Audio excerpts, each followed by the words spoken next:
for freedom. What would you do if asked to make the ultimate sacrifice? Would you think about all them people who gave up everything? Hello and welcome everybody to the PGL Lobbycast, the official podcast of PreGameLobby.com. This is episode 280, and this is for July 4th. Today is July 4th. Happy Independence Day to everyone. Hope everybody's out there having a great time. I have to work today, not only here, but also at my regular type job. So get out there and watch some fireworks tonight. It'll be lots and lots of fun. Let's go ahead and jump into the news. There's not going to be a whole lot today. Probably a short show, seeing as how I'm here by myself. Probably a little less nonsense than normal. Let's see. This week in the news, our very own Lobbycast Lou, that's L-O-U and not L-I-U. Shout out for John Lou. He is now writing for extralife.org, and those of you in the gaming community, and maybe outside the gaming community, will recognize this organization. They do lots of fundraisers for Children's Miracle Network hospitals. And a lot of what you'll see is people doing 24-hour gaming sessions and getting sponsors to, to donate towards the hospitals by sponsoring the gamers. At any rate, Lou's article this week is Finding Indies, a Love Story. He's just writing out about some indie games. And I jump out there and support him, read his article, and like and share it. We would like to support our buddies as best as we possibly can. Also, in some console news, they released some news today about Sony outspending Microsoft as far as promoting the new console. PS4 advertising. Sony spent about $59 million on so far, trying to get the word out there as if people don't know enough about it.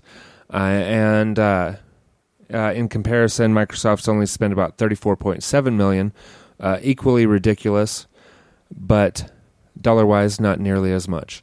So good on Sony for all that they've done to kind of take back the crown of leader in the next gen, or current gen now. This week in the Weekly Whatchas, I've been listening to a lot of vinyl. The Macklemore and Lewis box set that I had been given for my birthday. It's very nice. Love that album. And the box set is really cool. Has lots of extras in it, lots of pictures and whatnot. So been enjoying that one. And then also continuing to listen to my Oh Brother Where Art Thou soundtrack. That is still by far the best audio quality that I have for a vinyl. Just really, really enjoyable to listen to.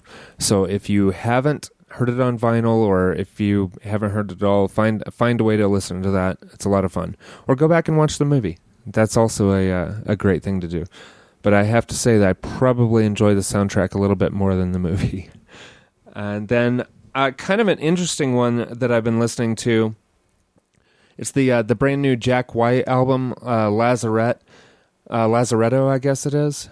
And what makes it interesting, I mean, it's Jack White music, and of course the guy's a genius. But what makes this particular album interesting, is all the little extra features that he's built into it.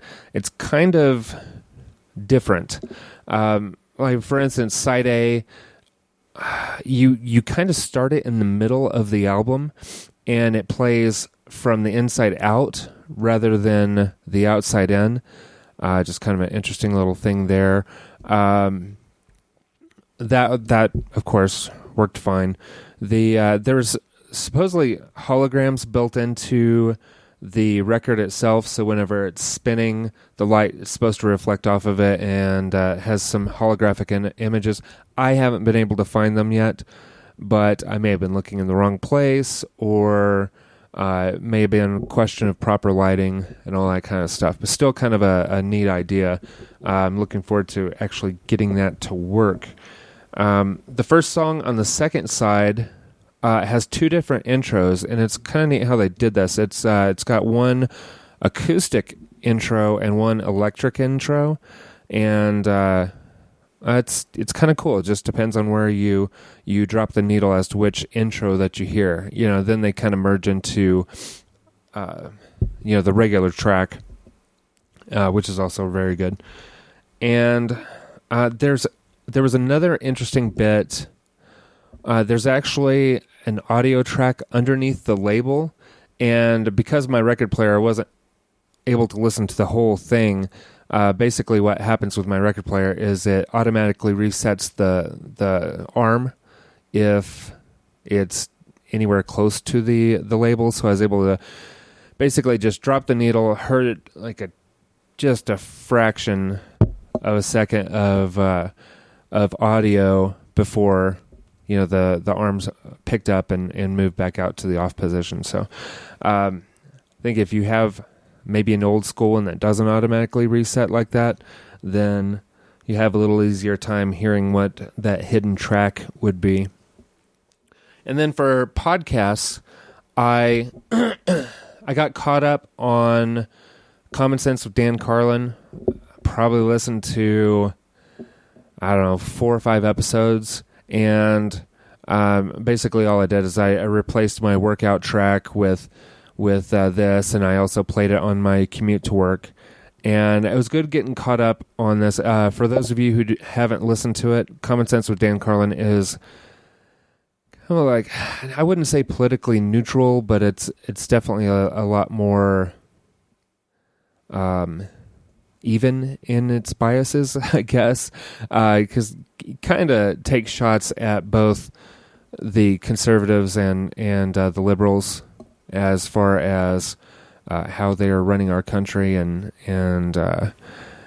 anyway, it's really interesting. If you're not really into podcast or into politics, then definitely check out his history show, and that is Hardcore History.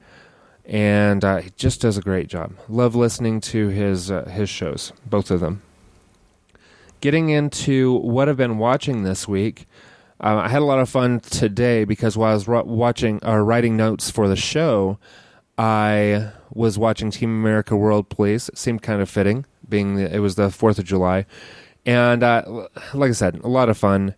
The jokes hold up. If you're fans of Matt Stone and Trey Parker, then you're going to enjoy it. If you're a South Park viewer, or if you like some of their other live action movies, then you'll probably like that one as well. This one it's all puppets, and it's pretty funny. The lines are really well written. Of course, the music is great. So they always do an awesome job with the music to their movies. So let's see. Past that, another movie I watched this week was Robocop, and this is the new one with Joel Kinnaman. And I really liked it. It wasn't a great movie, but I thought it was pretty decent considering. I don't know how the original Robocop would hold up to a viewing so many years later, but I did enjoy this one. It had a lot of great actors in it. You had Michael K. Williams from The Wire, who played Omar. In this one, he is Joel Kinnaman's partner, Alex Murphy's partner. And then you also had Gary Oldman, who played lead scientist on the project to build him into a Robocop. And then you also had Michael Keaton, who is the CEO or president of the corporation.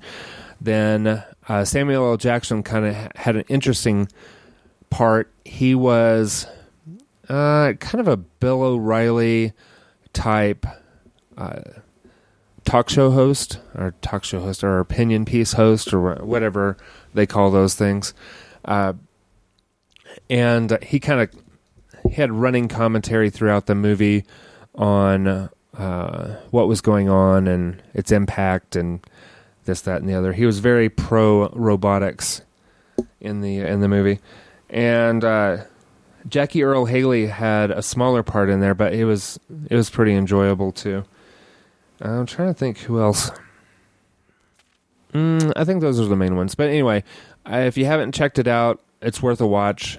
They have it at Redbox now, so it's pretty easily available. I don't know if it's something that anyone needs to run out and purchase unless they're just a huge fan, but definitely worth a rent.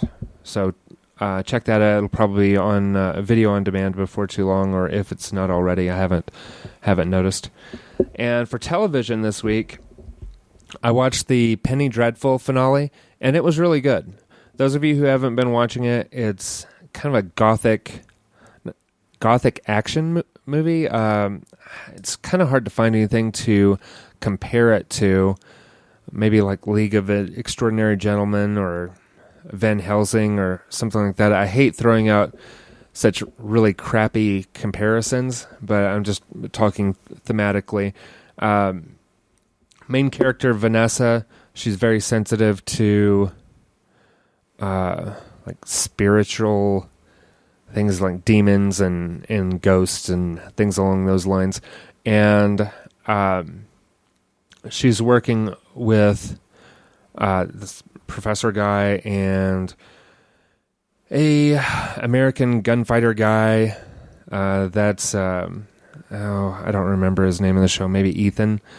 And then they are trying to find Mina, who is the professor's daughter, who has been captured and is being converted into a vampire rather slowly, I guess. I didn't really understand the whole process there. And then Victor Frankenstein is part of the team. It's just pretty interesting. I mean, they're dealing with on the side storylines, Ethan's girlfriend who is sick with tuberculosis, with a consumption, and then Dorian Gray, who is kind of a love interest for Vanessa, and kind of their relationship made her a lot more susceptible to possession. And man, I tell you what, Ava Green is just awesome. Everything that she's done in this show, just really, really impressive as far as the possession scenes and some of the other would normally be rather strenuous for an actor things that she's been doing. So that's really cool. And yeah, I'm trying to think what else. Oh, and there's the side storyline with Frankenstein's monster, and he originally created one, and then that one, I guess he had gone off into hiding, and he's been working in the theater behind the scenes, and it's kind of a tragic story. He's not the grunting, lurching monster. He can actually speak. Of course, he's disfigured from the surgeries involved with reanimating him, and he's it's the whole storyline with him and Victor Frankenstein about creating him a companion, a bride. So the finale was pretty cool. It resolved a lot of things, but it also has set up quite a few things for the next season. So if you haven't seen it, I think it's a short season, maybe 8-10 episodes. So I believe that one's on Showtime. So definitely check it out. So You Think You Could Dance. I watched through the auditions. I haven't seen any of the actual competition show, but the auditions were good. I really love that kind of stuff. I'm a little bit more tolerant, I guess, of the manufactured drama of the dancers' stories and things that happen on stage, but really enjoy that competition show. It's probably my favorite of the bunch, even over the Voice as a singing show. I think the dancing one is a lot more impressive. People put a lot more work into their craft, or have had to. I like that.